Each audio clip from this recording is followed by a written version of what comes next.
नरेंद्र मोदी जब चुनाव लड़ने निकले थे तो पहला राउंड सबसे मुश्किल था और अब आखिरी राउंड सबसे मुश्किल है।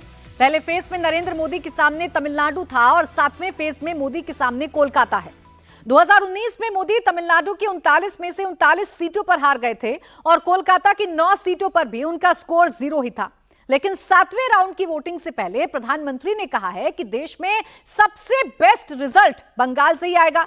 मतलब 80 सीटों वाले यूपी से नहीं, 48 सीटों वाले महाराष्ट्र से नहीं, 40 सीटों वाले बिहार से नहीं, मोदी को सबसे ज्यादा उम्मीद बंगाल से है।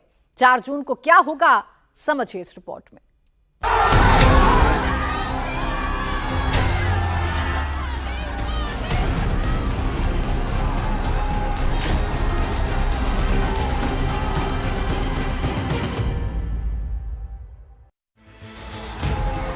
क्या नरेंद्र मोदी का 400 पश्चिम बंगाल से पूरा होगा?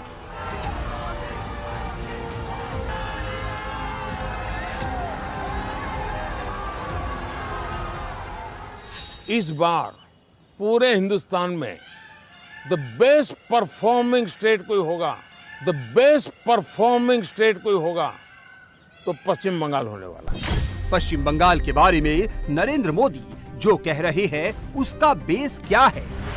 फाइनल राउंड की वोटिंग से पहले ये अपने वोटर को मोबिलाइज करने की कोशिश है या नरेंद्र मोदी को सचमुच कोई सुपर पॉजिटिव रिपोर्ट मिली है? भारतीय जनता पार्टी को सर्वाधिक सफलता पश्चिम बंगाल में मिल रही है। सर्वाधिक सफलता नरेंद्र मोदी के कहने का मतलब जानते हैं क्या? इस देश में चुनाव के लिहाज से 4 बड़े राज्य हैं। यूपी जहां लोकसभा की 80 सीटें हैं, महाराष्ट्र जहां लोकसभा की 48 सीटें हैं, पश्चिम बंगाल जहां लोकसभा की 42 सीटें हैं और बिहार जहां लोकसभा की 40 सीटें हैं। यूपी में नरेंद्र मोदी की पार्टी ने पिछले चुनाव में 80 में से 62 सीटें जीती। अलायंस को मिला दे तो कुल 64 सीटें मोदी को मिली। बीजेपी 78 सीटों पर लड़ी और 62 सीटें जीती। उसका अपना सक्सेस रेट 80% था। महाराष्ट्र में 2019 का चुनाव बीजेपी यूनाइटेड शिवसेना के साथ लड़ी थी। बीजेपी महाराष्ट्र में 25 सीटों पर लड़ी थी और 23 सीटें जीती थी। इस तरह महाराष्ट्र में बीजेपी का सक्सेस रेट 92% था। बिहार में बीजेपी खुद 17 सीटों पर ही लड़ी थी और 17 की 17 सीटों पर उसे जीत मिली। बिहार में बीजेपी का सक्सेस रेट था 100%। क्या पश्चिम बंगाल में इस बार बीजेपी इन 3 राज्यों से बेहतर परफॉर्मेंस करेगी? क्या पश्चिम बंगाल में बीजेपी 75% या 80% का सक्सेस रेट मेंटेन करेगी? नरेंद्र मोदी की पार्टी पश्चिम बंगाल की सभी 42 सीटों पर चुनाव लड़ रही है। 75% सक्सेस रेट का मतलब है 32 सीटें और 80% सक्सेस रेट का मतलब है 35 सीटें। 30 से 32 सीटें जीतना बीजेपी को अचीवेबल लगता है और 35 सीटों का टारगेट अमित शाह ने रखा है। प्रधानमंत्री ने उसी पर मुहर लगाकर उसे पक्का कर दिया है। बंगाल के चुनाव में टीएमसी पार्टी अस्तित्व की लड़ाई लड़ रही है। आपने देखा होगा पिछले असेंबली के चुनाव में हम 3 थे, 3 में से बंगाल की जनता ने हमें 80 पर पहुंचा दिया। हमें लोकसभा के अंदर भारी बहुमत पिछले चुनाव में मिला था।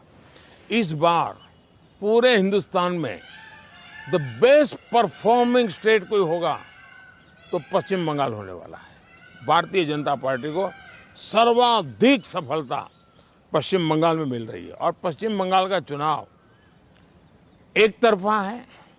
जनता जनार्दन उसको लीड कर रही है और उसके कारण सरकार में बैठे हुए लोग, टीएमसी के लोग बौखलाए हुए हैं।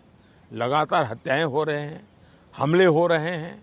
भाजपा कार्यकर्ताओं को चुनाव के पहले जेलों में बंद कर दिया जा रहा है। ये सारे जुल्मों के बावजूद भी मतदान भी जनता ज्यादा कर रही है और वोट भी ज्यादा हो रहा है। पश्चिम बंगाल में बीजेपी बढ़ती हुई पार्टी है। 2009 में बीजेपी यहां 10% वोट शेयर वाली पार्टी थी। 2014 में बीजेपी पश्चिम बंगाल में 17% वोट शेयर वाली पार्टी हो गई। 2019 में उसका वोट शेयर बढ़कर 40% के ऊपर चला गया। ममता बनर्जी की पार्टी पश्चिम बंगाल में सरकार चला रही है। उसके पास एब्सोल्यूट मेजॉरिटी है। दीदी आयरन हैंड से सरकार चलाती है। ममता बनर्जी के पास अपना काडर बेस है। वोट शेयर के मामले में पश्चिम बंगाल की नंबर 1 पार्टी टीएमसी ही है। बंगाल में बीजेपी बढ़ी जरूर है, लेकिन टीएमसी का वोट शेयर नहीं घटा है। 2009 में टीएमसी 31% वोट शेयर वाली पार्टी थी। 2014 की मोदी लहर में भी टीएमसी का वोट शेयर बढ़कर 39.8% हो गया। 2014 के मुकाबले 2019 में टीएमसी का वोट शेयर और बढ़ा और वो 43% से ऊपर निकल गई। बंगाल में बीजेपी बढ़ी है, मगर उसने लेफ्ट का बचा खुचा वोट और कांग्रेस के वोटर को ही अपनी ओर खींचा है। ममता बनर्जी ने अब तक बंगाल का किला बचा कर रखा है। पश्चिम बंगाल में BJP maximum to maximum 40% vote share वाली पार्टी है। टीएमसी 48% तक पहुंच जाती है। 2019 के लोकसभा चुनाव में बीजेपी ने बंगाल में 40.7% वोट हासिल किया था, तो 2 साल बाद 2021 के विधानसभा चुनाव में बीजेपी का वोट शेयर बढ़ने के बजाय घट गया। 2021 में बीजेपी को 38.2% वोट मिले, यानी 2.5% वोट का शुद्ध घाटा। 2021 के विधानसभा चुनाव में टीएमसी ने 48% वोट हासिल किया, तो 2024 में अलग क्या हो जाएगा? पश्चिम बंगाल में बीजेपी का परफॉर्मेंस सबसे बढ़िया कैसे हो जाएगा? ममता बनर्जी तो कहती हैं कि इस बार वो बीजेपी को उखाड़ फेंकेंगी। हम हिम्मत का साथ काम करते हैं, इसके लिए मैं कहना चाहूंगी, मेरे को लिए जो भी आपको जो भावना है ये आपका भावना है, लेकिन मेरे को भावना है मुद्दा लाख बुरा चाहे तो क्या होता है, वही होता है जो मंजूर खोदा होता है। आज भी याद रखना, बांग्ला ही रहा है। इसी के लिए हम अगर सीपीएम को ऊपर उखाड़ दे सकते थे तो हम बीजेपी को भी उखाड़ देंगे। ये हमारा वादा है, ये हमारा वादा है, ये हमारा वादा है। चलिए बंगाल के और अंदर घुसते हैं। प्रधानमंत्री ने जब बंगाल में बेस्ट परफॉर्मेंस वाला बयान दिया, तो बंगाल में आखिरी फेज का चुनाव बचा है।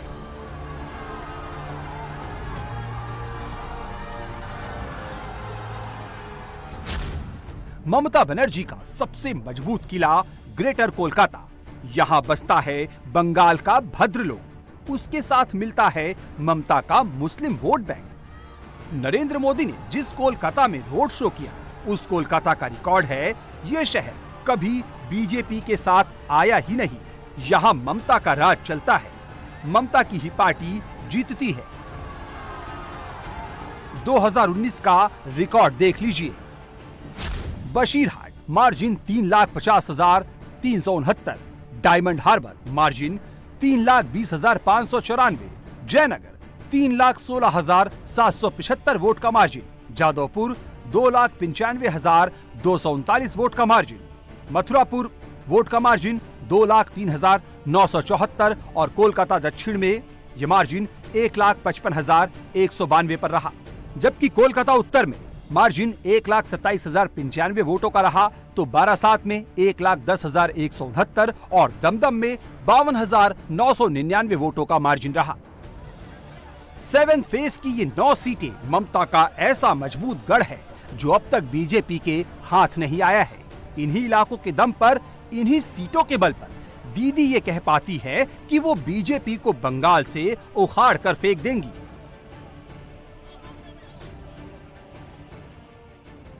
आगे बोल तो कि ममता जी तो बंगाल में दुर्गा पूजा नहीं करने देता। कि बोलेছে কি বলেনি? কতবার বলেছে? बोलेছে कि बोलेनी? ममता जी तो बंगाल में सरस्वती पूजा भी नहीं करने देता। और সেই বাংলা ইউনেস্কোর ওয়ার্ল্ড হেরিটেজ पे एकदम ওয়ার্ল্ড ডেস্টিনেশন पे মুখে ঝামা ঘষে দিয়েছে বিজেপি যে দেখ কেমন লাগে। উনি নাকি কালা ধন আনবেন। 10 বছর আগেও বলেছিল কালা ধন আনবেন, নোটবন্দি করবেন, একটা কালো ধন আনতে পেরেছেন না? নিজে সব মাফিয়াগুলোকে ওয়াশিং মেশিনে, ভাজপা ওয়াশিং মেশিনে ঢুকিয়ে কালোকে সাদা করেছেন আর দেশটাকে কারাগারে পরিণত করে দিয়েছেন, দেশটাকে জেলখানা পরিণত করে দিয়েছেন। 1 जून को बंगाल की जिन 9 सीटों पर वोट पड़ेंगे वहां दीदी का 50-50 हजार 60-60 हजार वोट भी अगर बीजेपी की तरफ चला गया तो भी ज्यादा फर्क नहीं पड़ने वाला। 53 हजार वोट मार्जिन वाला दमदम हिल जाए तो हिल जाए, ममता की बाकी सीटें नहीं हिल पा रही हैं। ममता बनर्जी हर पॉलिटिकल फाइट को हेड ऑन लेने वाली महिला है। जिस दिन मोदी ने नॉर्थ कोलकाता में रोड शो किया, उसी दिन ममता बनर्जी ने साउथ कोलकाता में पैदल मार्च शुरू कर दिया। ममता बनर्जी के पैदल मार्च में बीजेपी के रोड शो जैसी तड़क भड़क नहीं होती। ममता के मार्च में फूलों की बारिश नहीं होती, डीजे वाला म्यूजिक नहीं होता, फिर भी कोलकाता के लोगों तक दीदी का मैसेज बखूबी पहुंच जाता है। जो काम राहुल गांधी नहीं कर पाते, जो काम अखिलेश यादव, तेजस्वी यादव नहीं कर पाते, जिस काम को करने में केजरीवाल की हिम्मत जवाब दे जाती है, जो काम शरद पवार और उद्धव के वश में नहीं, ममता वो काम एकदम नेचुरल वे में कर लेती है। ये ममता की स्ट्रेंथ है, ममता का अनुशासन है जिसे कोलकाता लाइक करता है। मोदी ये जानते हैं, फिर भी पूरा जोर लगा रहे हैं।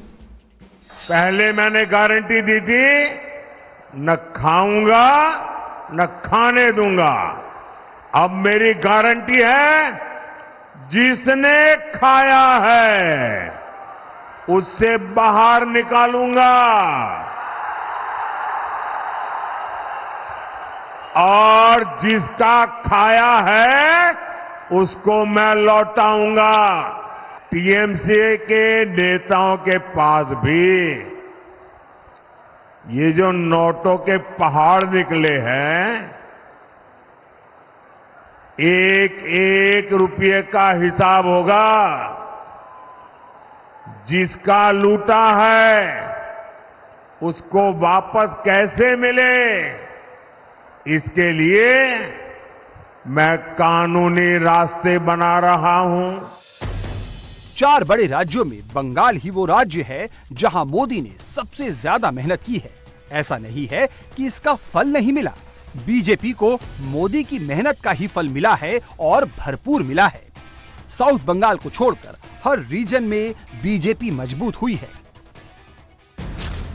वर्धमान में बीजेपी और टीएमसी 50-50 है। 4 सीटें तृणमूल को तो 4 सीटें बीजेपी को।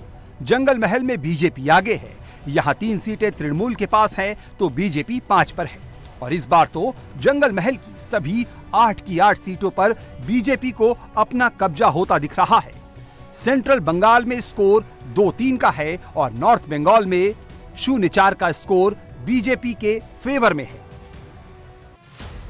नॉर्थ बंगाल में बीजेपी जम गई है, वहां ममता बनर्जी की पार्टी को भी पैर टिकाने की जगह नहीं मिल रही। मतुआ वोटर्स के प्रभाव वाले बानगांव और राणाघाट बेल्ट में भी बीजेपी अब टस से मस नहीं होने वाली। पुरुलिया, बांकुरा और मेदिनीपुर को मिलाकर बने जंगल महल में अभी जोर आजमाइश चल रही है। तामलुक, कांथी और घाटल जंगल महल की जो 3 सीटें तृणमूल के पास बच गई है, वहां बीजेपी का भगवा झंडा गाड़ने के लिए बीजेपी ने शुवेंदु अधिकारी को फुल पावर दे रखा है।